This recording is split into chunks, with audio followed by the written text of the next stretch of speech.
Best Leg and welcome back to class 11 economics. In today's session we'll be learning the third unit of introductory microeconomics, which is producer behavior and supply. In the previous sessions we learned the first and second unit. The second unit, it was from the consumer side, like how the consumer satisfies his wants.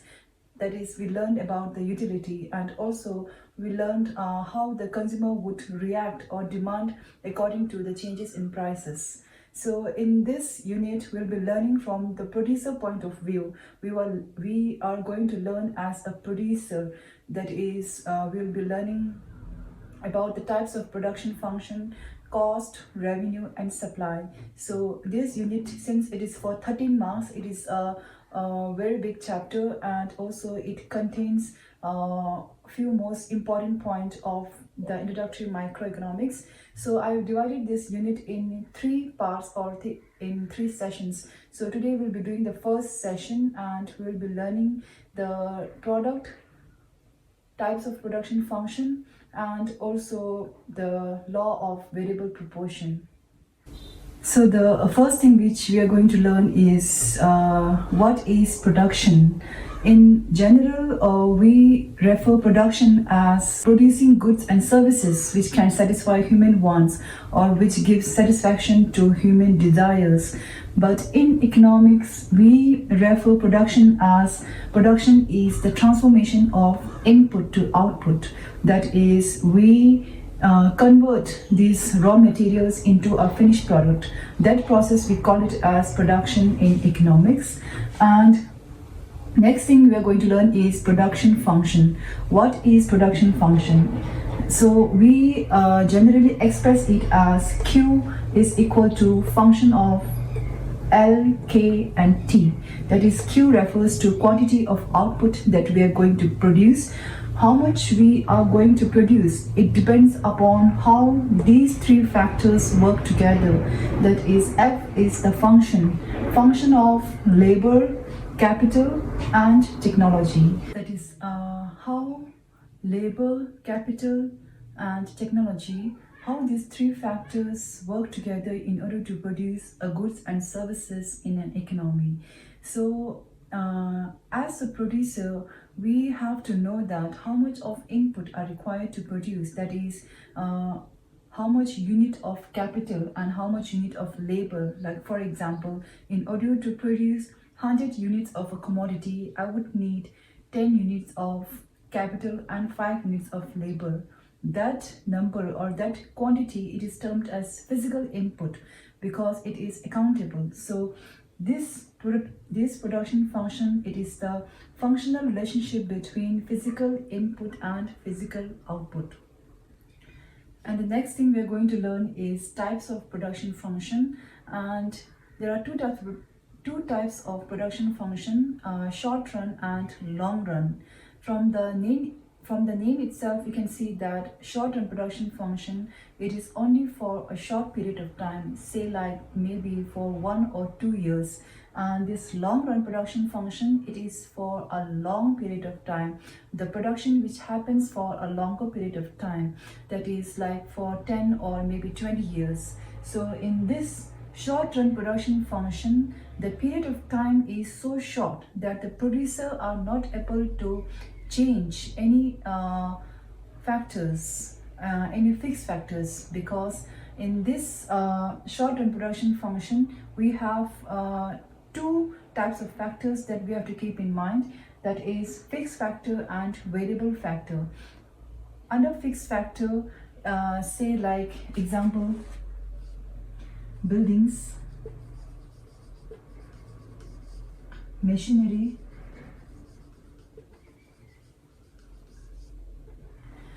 under short run production function, since it is for only a short period of time, that is for only 1 or 2 years, if suppose I have to increase my production, then I cannot change my fixed factor, because the fixed factor, these are so huge that I cannot change it within a short period of time.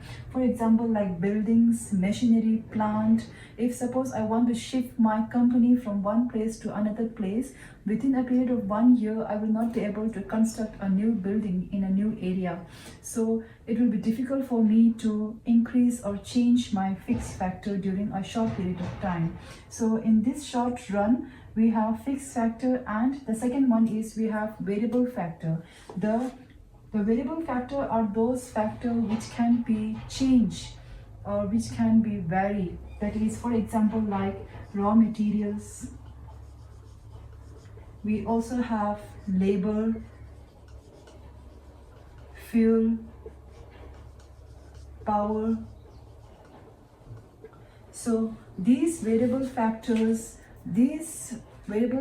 are the inputs which can change. So if in this short run production function, if the producer wants to increase his or her production, then he can only increase his output by changing the variable factor. He cannot change the fixed factor. So the difference between fixed factor and variable factor is that fixed factor, it does not change with the change in output. So fixed factor, it is already there before the production itself. Suppose I want to run a hotel. So before opening the hotel itself, there is a hotel, and also I have all the machineries or equipments I require to run a hotel.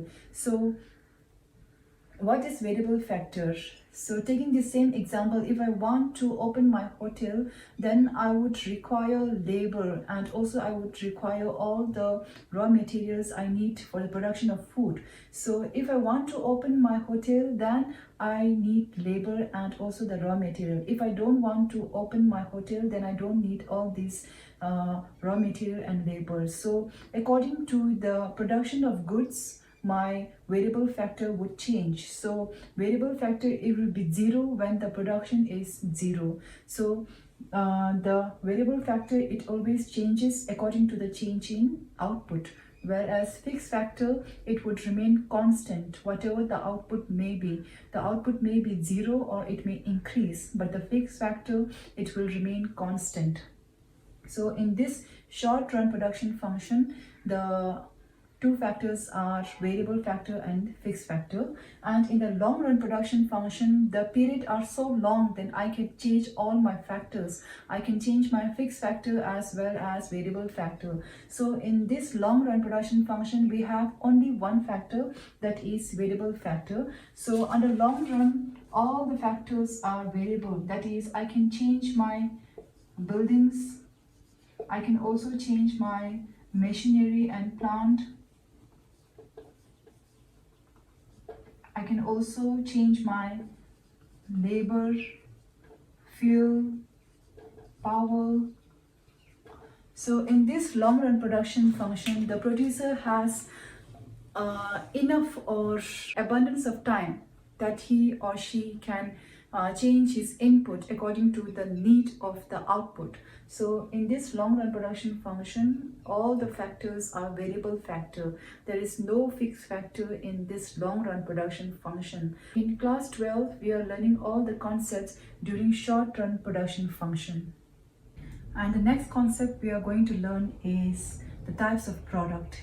In the types of product, we have three types of product, that is total product, TP, average product, AP, and marginal product, MP. So let's first understand what is total product. It is the sum quantity of output produced by all units of variable factor with some fixed factor used in the process of production. So it is the sum quantity of output, which means that the total goods and services produced in an economy. Now, how we have produced that commodity is by using the variable factor and fixed factor. As we have learned a few minutes back, that the fixed factor remain constant. So also we have to keep in mind that in class 12, we are only considering the short run production function, which means that one factor will remain fixed and the other factor will be variable factor. So this total product, it refers to some total output produced in an economy with the help of all the variable factors and fixed factor which are used during the process of production. So let's understand with the help of this schedule. The fixed factor, the first column is fixed factor, which is 1 1 1 1, as we know that fixed factor remain constant. And the second column is variable factor, that is, let's say we are taking variable factor as labor. So in first we are taking only one labor, and then we are increasing one more labor, that is we are using 2 labors, then 3 labors and 4 labors. Since this is variable factor, which means that the factor can be changed, so we are increasing the unit of labor employed in the production process. So total product, that is when 1 unit of labor is employed, he is producing total 20 units. And when there are 2 workers, then they both in total they are producing 50 units of the commodity. And in the third section, that is when we employ 3 units of labor, then in total they are producing 90 units. So these are the total product when the variable factor are used combined with the fixed factor. How much total or sum quantity of output they are producing in an economy, that is termed as total product. So let's go to the average product. Average product, from the name itself we know that we have to find out average. Average means like we have to divide total by the quantity of output. So in this we are taking the quantity of the variable factor. Average product, that is total product upon Q, quantity of labor. So in this average product we are going to derive that how much each labor is producing in an economy. For example, like in the first one, when only 1 worker is employed, the total production is 20. So AP is TP upon Q, that is 20 upon 1, we are getting 20. So next, let's go to the next, that is when we employ 2 workers, in total they are producing 50 units. So how much 1 worker is producing, that is 50 divided by 2. So 1 labor is producing 25 units of output. So that is average product, TP upon Q. And let's go to the next one, that is there are 3 workers, in total they are producing 90 units. Then how much 1 worker is producing, that is 90 upon 3. The answer is 30. Average product is 30. And in the last one, total product is 110. Total product is 110. And there are 4 units of labor. So how much 1 worker is producing? That is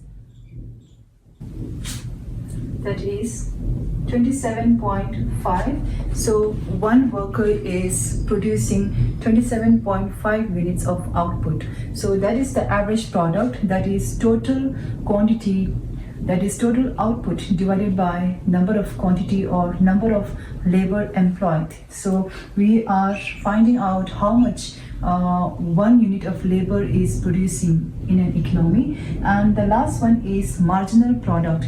Marginal product, from the name itself, marginal means change, addition. So it refers to the additional product which can be derived by employing 1 more unit of variable factor. Suppose like in the schedule, when 1 unit of worker is employed, he is producing 20 units. And when 1 more unit, when the second labor comes in, there is a change in total product. How much is that change? There are 30 units. The second labor is producing 30 more units in addition to the first labor. And in the same way, when 1 more unit of labor is employed, that is when the third person comes in, his contribution is 40 units of commodity. That is, before the total product was 50, now when the third labor is employed, the total product is 90, which means that the 40 more units of output are produced. And in the same way, when the fourth labor comes in, the total product is 110. Before it was 90. So how much change is there in the output? That is 20 units. So this is the marginal product. Formula for finding out marginal product is MPN equals to TPN minus TPN minus 1. N refers to the number of marginal product which you want to find out. Suppose I want to find out the marginal product of the fourth unit, that is MP4 equals to T total product of fourth minus total product of 4 minus 1, that is third. So I have to deduct fourth, that is I have to deduct third total product from the fourth total product. That is TP4 is 110 and TP3 is 90. 110 minus 90 equals to 20. So that is how we are going to find marginal product. And also there is another formula for finding out marginal product, that is change in TP upon change in Q. That is change in total product, 90 upon 90 and 110. The change in TP is 20, and change in Q, that is from 3 labor to 4 labor, there is a change of 1 unit. So 20 upon 1 is equal to 20. So the answer would be same, but there are two ways of finding the marginal product. First is we are deducting the fourth one and third one. The second is by dividing the total product. And so these are the types of product, that is total product, average product and marginal product. And the next concept which we are going to learn is the law of variable proportion, which is also called as law of returns to a factor or law of diminishing returns to a scale. So there are 3 names for this concept and you can use any one. And this concept, it is very important and it often comes for 6 marks in your exam, but it may also come for 3 marks sometimes. So we have to focus on this concept. So we have to learn this concept very well and express it in the form of definition, then assumptions, then diagram, schedule and explanations, followed by the causes for the law of diminishing returns to a scale. So first let us go through the definition. This law states that as we increase the quantity of only one input, keeping other factor constant, that the total product initially increase at an increasing rate, then increases at a decreasing rate, and finally at a negative rate. So this means that when we increase the quantity of one input, it means that we are taking into consideration only the short-run production function. As I said earlier that in class 12 we are learning only the short-run production function, and we also know that in short run there are 2 factors. So we are taking the fixed factor and variable factor as well. And in this law it states that as we increase the variable factor, keeping the other factor constant, the total product, the sum of the quantity of output initially, which means that at first stage it will increase at an increasing rate, then in the second stage this total product, it will increase at a decreasing rate, which means that it for example, like from 5 to 10, 10 to 14, 14 to 16, it is increasing but at a decreasing rate. And then finally, that is the last stage, this total product, it is at a negative rate, which means that the total product declines. So this is the definition of the law. And also we can define it in the form of marginal product. In other words, as we employ more and more units of variable factor with the given fixed factor. This first part is almost similar, which means that we are increasing the variable factor, keeping the fixed factor constant, the proportion between variable factor and the output, which means that the marginal product, in such a way that marginal product first increases. In the first stage, MP increases, then diminishes. Then in the second stage, marginal product will decline, and then in the third stage, marginal product will become zero and then negative. So there are two ways to define law of variable proportion. The first one is in the form of total product, that is the total product increase at increasing rate, then increase at decreasing rate, and finally total product declines. And the second one is marginal product in the form of marginal product. Marginal product first increases, in the second stage it decreases, and in the third stage MP becomes zero and then negative. We will understand this definition in the form of diagram and schedule. And also there is a few assumptions on this law, like there are 4 assumptions. We have to keep in mind that this law is valid only when these assumptions are taken into consideration. There are 4 assumptions. First one is that this law, it is only applicable in the short run production function, which means that it will only apply when the production is for a limited period of time. So in the long run production function, this law is not applicable. That is the first assumption. And in the second assumption, there are 2 factors which are taken into consideration, that is both the fixed factor and the variable factor. So we are taking, for example, we are taking labor and land. Labor as variable factor and land as fixed factor. And the third assumption is that the technology remain constant. In this law, the technology must remain constant. Otherwise, when the technology increases, the output will definitely rise. So we are not taking technology into consideration. In this law, the technology must remain constant.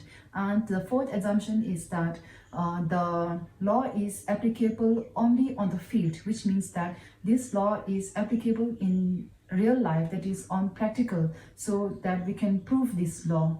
That we will go through an example in the later part. So these are the few assumptions of this law. Now let us understand the concept through the diagram and schedule. So this is a schedule for law of variable proportion. As we said that there are 2 factors, since we are considering only the short run. So there are 2 factors, that is the first one is fixed factor. We are taking land as an example, and then we have variable factor. We are taking labor as an example, and when we are employing more and more of variable factor with the fixed factor, that is the first definition, when we are employing more of variable factor with the fixed factor, the total product initially it increased at an increasing rate. We can see that from 100 to 210, and then from 210 to 330, total product it increasing at an increasing rate, which means the gap it is increasing. And in the second stage, the total product increase at a decreasing rate from 330 to 420, 420 to 490. It is increasing but at a decreasing rate. And finally, the total product it becomes negative, which means that the total product falls, or the total product decreases at a third stage. So this is in terms of the first definition. And in the second definition, we were considering the marginal product. So as we combine more and more of variable factor with the fixed factor, marginal product at initially it increases from 100 to 110, 120, it increases, and then the marginal product declines from 90, 70, and in the third stage marginal product becomes zero and negative. Let's take an example of a field. Let's say an empty field. This is the fixed factor, that is 1 acre of land, that is the fixed factor. And let's say the first, when I employ one worker or one labor, he is able to cultivate on only this much portion of land, that first worker. So his total product is 100, and average product is TP divided by Q, so it is 100. Then when I employ one more unit of labor, that is the second one, when I employ one more unit of labor, he is cultivating at this much amount of land, but since he is more efficient, then and also due to competition, now they both are able to cultivate on more pieces of land. So now their total product is 210. When I employ the second labor, the total product it is 210. And due to one more addition of labor, now the marginal product, the change in total product is 110. And when since the land still more parts of the land are unused or it is not cultivated, I am going to employ one more unit of labor, that is the third one. So he is cultivating this much amount of land, the third labor, and their total product is, the three labors total product is 330, and average product is 330 divided by 3, so each one is producing 110 units, and marginal product is 330 minus 210. So the third person, he is able to produce 120 units more than the other previous two. And when I employ one more unit, that the fourth labor, then I am able to produce, then the fourth labor, their total production, the four workers total production is 420, and the average product is 105, that is 420 divided by 4, average product is 105, and the change in total product is 90 units. Now he is not producing as much as the previous labor because there are more workers than the needed, and since the small part of the land is still not cultivated, I'm going to employ one more unit of labor, that is the fifth labor,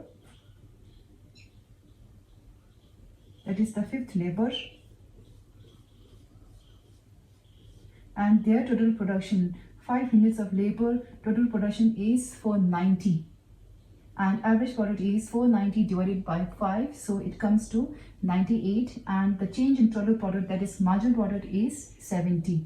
So now the 1 acre of land is fully utilized and their total production is 490. So as a producer, I'm hoping that if I employ one more unit of labor, it may change the total product. The total product may increase. So I'm employing one more unit of labor, that is a sixth one. But what I found out is that there is no change in total production because now the fixed factor is fully utilized and the total production cannot be increased. So the total production remains same. So since there is no change in total product, NP is 0.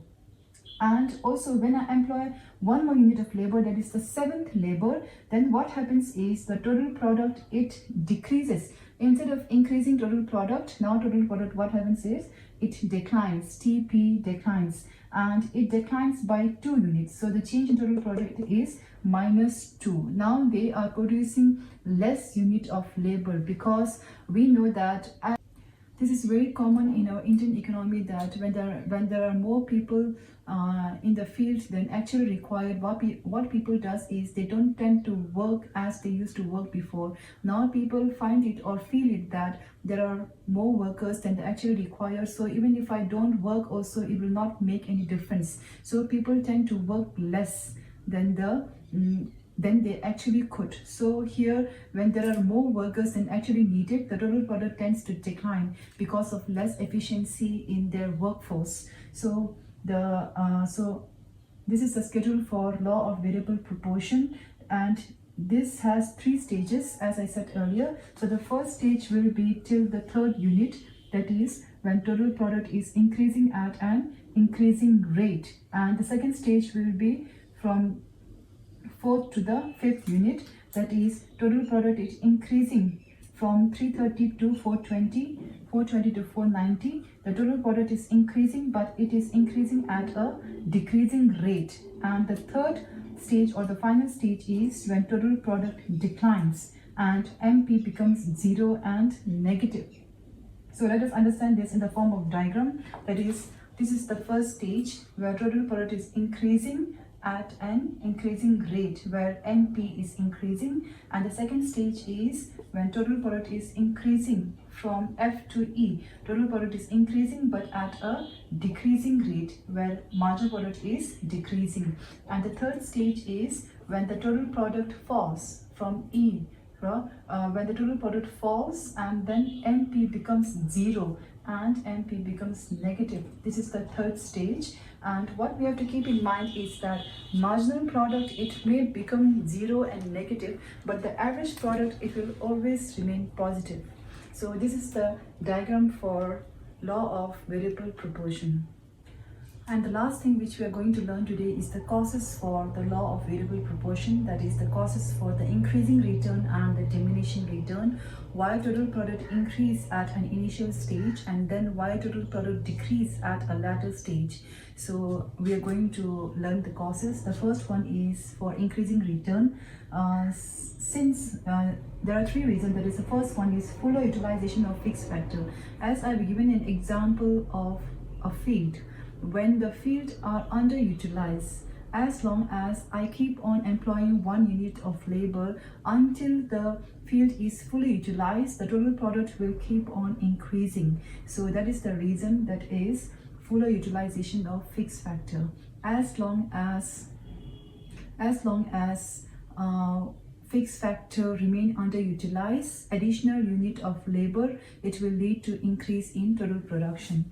And the second is division of labor and increase in efficiency. When I keep on adding 1 more unit of variable factor, that is labor, since there are more labor, now I can put labor for various purposes of production. Like they may have different skills, so according to their skills or specialized area, I can put them to work in different process of production, and it will lead to increase in their efficiency. And the third one is better coordination between the factors. Since there are 1 acre of land, and in the first part, I am only employing 1 or 2 units of labor. So what happens is the fixed factor remain underutilized. So when the variable factor keeps on increasing, the coordination between the fixed factor and variable factor, it improves, and now the variable factor are able to use this fixed factor in a better way or in a fully utilized manner. So what happens is the coordination between the fixed and variable factor increases, and also the coordination between those labors also increases. So it leads to increase in total production. And the causes for diminishing returns, that is when the total product falls, that is we are not able to produce as much as we were producing before. So the reason for this is that there are 3 reasons. Fixity of factors, since this is the main reason for a negative return, because since the fixed factor are fixed or remain constant, it cannot change. We cannot increase the fixed factor. So what happens is the fixed factor, it gets overutilized. As I keep on increasing 1 more unit of labor, the fixed factor gets overutilized, and the fertility of the soil, it deteriorates, and there is a burden on the fixed factor. So now they are not able to give output as much as they were able to produce before. And the second one is imperfect factor substitutability, which means that the fixed factor and variable factor, these two are imperfect substitute for each other.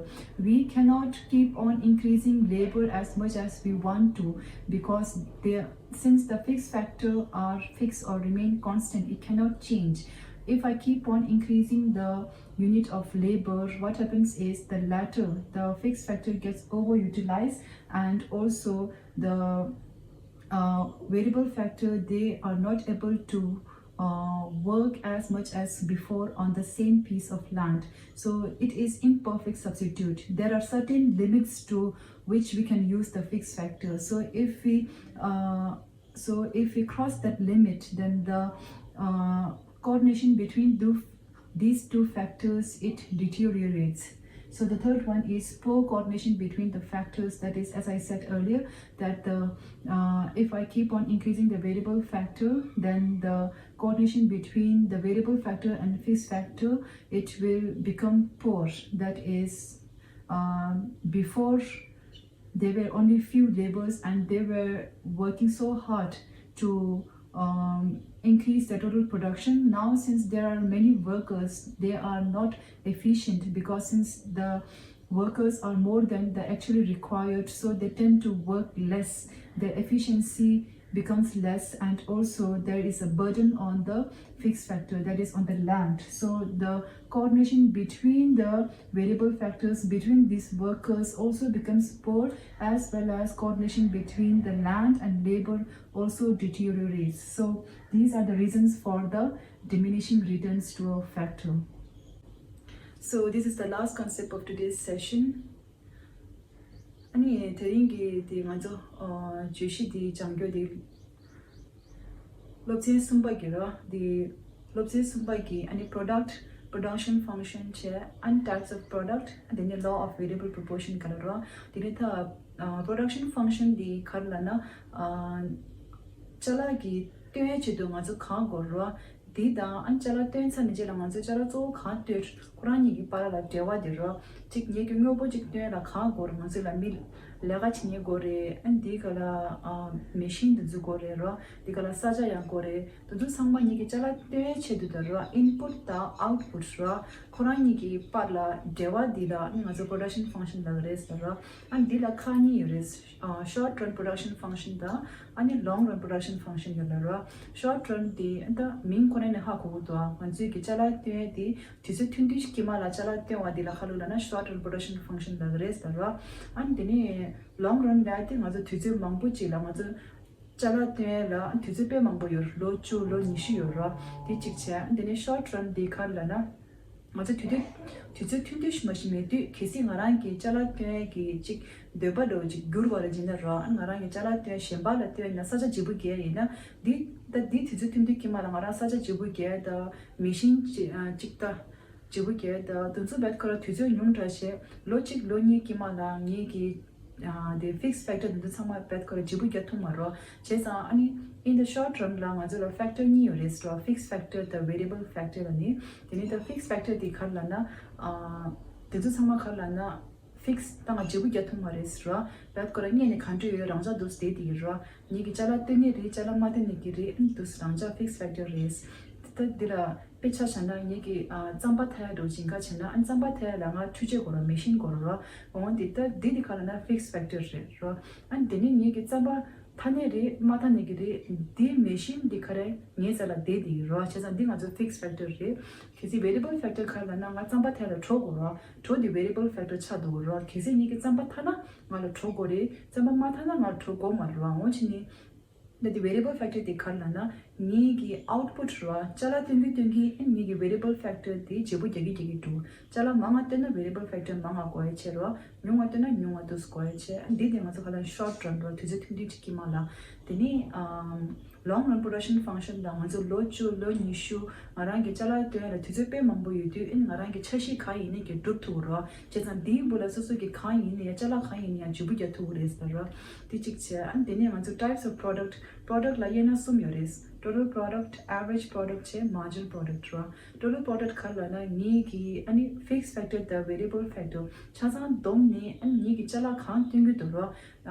kyun dom chala khazet do dila ni gi total product la re tini average product la na tin ni gi michi gi chala khazet do ro kesi ni gi mingma laga chi che magi thobu gyat de na michi gi magi thobu khazet do res ro an di gadi göje mingala gödü ngala lendi nishu la do which the average product dikhala na total output divided by quantity tarwa and the quantity dikhala na mi khajel laga chini to ro ni ge chala gyat ni ri minga laga chini yori mi chik chigi khajel to na per unit la ro mi chik chig khajel to na ani nishu to is right as the average product the TP divided by Q then the marginal product dikhala na ani ni gi mi chik yang gya ni gi laga ti tu an mi ti laga chini chala theba khajel to do addition khajel to ro ni gi total product ni gi pe sha na shi ni gi minga laga chini chala gyat de na mi chupa chik ni le du chala total khajel de na gyat ni shu de the mi chupa de le du khajel manga ten do kang ni shu gi manga ten ro dila ma khala marginal product mi chik manga laga chi du ani khogi en laga chini total product like you khajel the do dila ma marginal product chero and then law of variable proportion the thama jang the law of variable proportion di pe ke chim bolo chi ta gi ge cha thu le di ge cha sum le shi le si ro Dine the law of variable proportion dekhala wala na ngaju ge fixed factor da variable factor ni dus chini nyambo pheje tang we kapsula ani chala tenti ro thangbo de la ngaju chala pe mangbo ten thu re sa ro an dine khali khali ngaju chala de twe de ro last la debu de khaji ran jumde de ni khali khali twe de nyong do re sa ro wa chin dollar powder thangbo de la an phar gre dine ma cha do re sa ro ta di khajin de la na an thangbo de na mala ngaju khala na meet this machine me de digala saja ta ni de la shinga pe shen ro ani thangbo de la mi chik ni machine de saja pe chim bo de ni khaji na mi manga ding ge ro saja changma pheje ma tang bo de ni khaji re